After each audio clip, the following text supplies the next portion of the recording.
Hey guys, so I'm making another video of how to optimally run a 6 versus 6 game. Okay, so we will cover like few of the things which we like saw in the previous videos. Also, I try to be like as much as crisp. Okay, so we'll start with zone responsibilities, receive life cycle, and serve receive insights in this video. Okay, so to begin with, right, we'll start with the zone numbers. So zone one starts from here, 2, 3, 4, 5, 6. So these are the zone numbers. So if you see 2, 3, and 4, the folks standing in the front side of the court are responsible of two things: block and attack. Okay. In some cases, setting, but block and attack are the primary responsibilities. The back row players, they have to receive. In other words, defense is the major responsibility. Okay. So one thing like with block and attack, right, we'll talk more about it later. But in this section, we will focus more on receive and defense. So with receive or defense, right? So what we have to understand is this position number 6 is called middle back. Okay, so middle back should cover this part of the court, actually entire part of this court. So the 6 has to completely like position himself here. Okay, based, actually we have to watch the opponent if they are trying to put the ball. So once, based on the block, based on the position from where the opponent is hitting, right, this person should be able to comfortably cover this part of the court. Okay, he doesn't have to cover the middle portion. This portion is not for the middle back is completely responsible of collecting receiving the ball here. Okay, whatever comes in this zone is completely should be handled by number 6. So said that the person who is standing in number 6 has to be more agile. So in this portion, right, so 165 out of these three persons, whoever is more agile should come to this position 6 after the first ball. So we have to do a switch in between, so that we will see in the later part. But the idea is the person in number 6 has to be more agile. Okay, second thing is number 5 and number 1. So number 5 and number 1, they are responsible of collecting the balls in this zone, actually. So the ball in this zone, right? This is a shared responsibility between 5 and 1, who is nearer. And if the ball, if the person is basically it is dynamic. We have to have that understanding basically. But if this person is near to the ball, he has to call and take the ball. And if this person is here, so basic calling will determine who is going to take the ball in this zone. And the number 5 is responsible of this zone, actually. This is number 5 zone. Okay, this is number 1 zone. Okay, and again, say for example, if the ball is floating, okay, and the ball is here, number 5 should go volunteer to take the first pass. So the idea is, the thumb rule is 4-3-2, never should take a first pass. 99% they should avoid taking the first pass. So if it is like cut pass or something, some crisp drops are coming, then they have to come in. If we are getting a miss pass, which is like the ball is floating very high and coming to here, 5 and 1 should run and they should take the first pass. The reason for that is, these people, right, they have to, this is not during the attack. When they want to attack, they want to stand here, actually.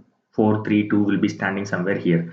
These guys should volunteer, go somewhere here and take the first pass, so that the setter can come and do the setting. And basically these three people will be able to walk, jump and hit.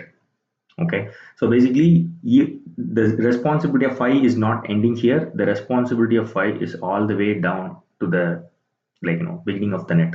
Same with number 1. Okay, so basically like this will not happen always. If it is short pass, short drops or something, these people has to like take the ball. They should make sure the ball is not dead. But whenever it is high, like 5 and 1 should always volunteer to take the first pass. Okay, and 6 should make sure the back drops or like heavy attacks are being covered.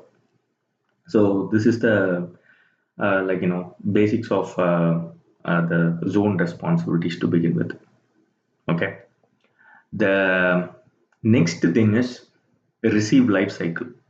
Receive life cycle. So this is, we have a life cycle. Okay, that is, for every ball we receive from the opponent, first thing we have to do is block. Second thing is receive. Third thing is set. Fourth thing is attack. So this will be the life cycle, BRSA. Okay, so when we are receiving the block, when we send the ball to the opponent court, right? So we have to make ourselves something like this. Number 4, number 3, number 2 should be here. Number 5 should come all the way here, and 6 should be here.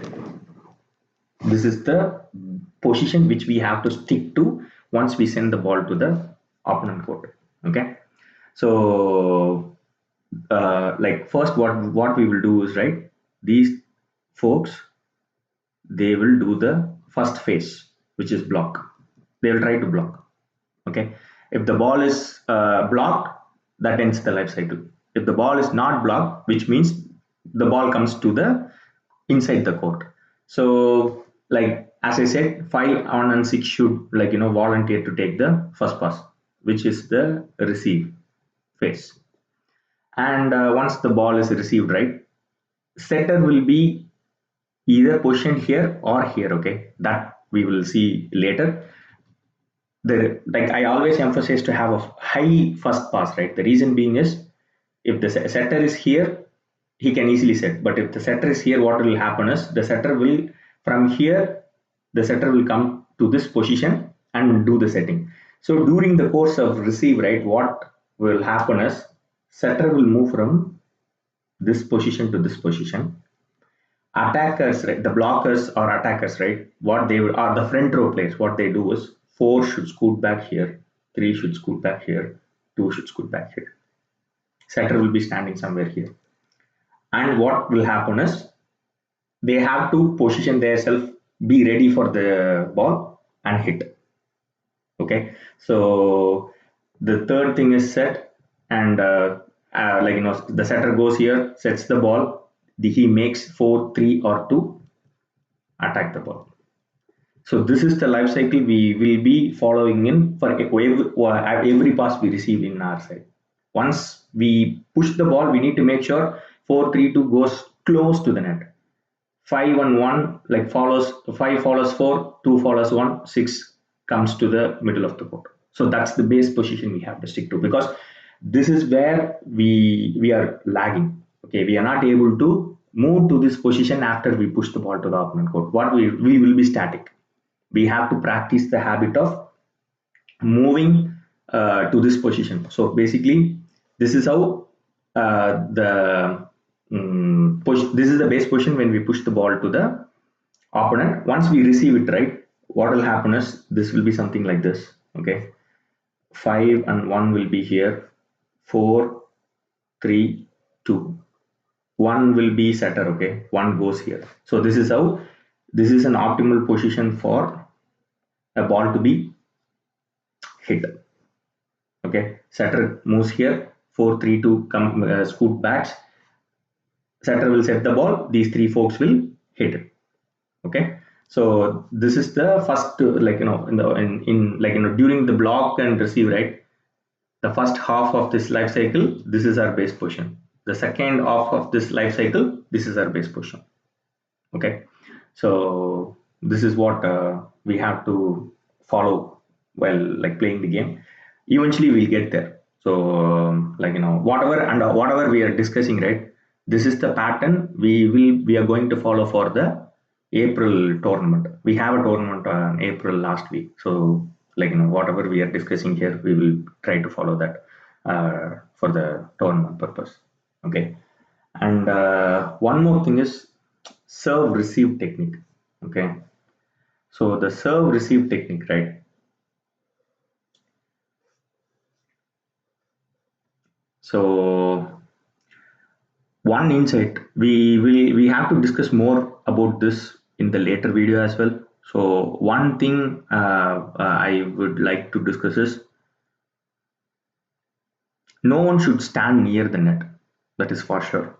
Okay. One optimal position I could think of is four,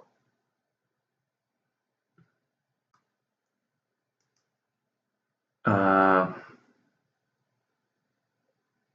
not even three. Let's say the setter is in the front row. Okay. So basically, let me keep it short. Okay. Let's say the center is here. Center can be here. Okay. The setter is at number three. Okay. Four should stand here. Two should stand here. One should stand here. Six should stand here. Five should stand here. Nobody should stand inside the attack line. Only one person can stand. Okay. Most probably, what will happen is this position, right, during the serve. If the setter is here, I will stand here. Okay. Say for example, if my position is here, I will be standing here. If the four will be playing middle, I'll be playing the third, the leftmost corner. What I'll do is I'll be standing simply here. If not, I'll be standing simply here. Okay. So the idea is we have to have five people in the back row while receiving the serve. No one should come stand in the friend zone. That's one point. And we should always face the direction of the server. Okay. Say for example, if the serving person is serving from this position, right, we can stand straight, no problem. If he's standing in from, if he's trying to serve in from this zone, right, or from this zone, say for example, if he's trying to serve from this zone, what we will have to do is we have to move a little bit. So basically we have to leave more gap here. So so basically the idea is we have to make sure we are facing the server. So once we do that, instead of standing straight, even from this position, we have to adjust ourselves. We have to be pointing like this. We shouldn't be like standing straight. And if he stand at the same, say for example, right, if the person is serving from this position, right, this person should not stand like this. Instead, this person should stand like this. That's simple. Okay. So basically, we have to position our body in the direction of the ball, in the direction of the ball. Okay. So that's the thing. So, and again, we have a lot of things to cover, which we will cover during the serve rotation, the 5-1 rotation video. Okay.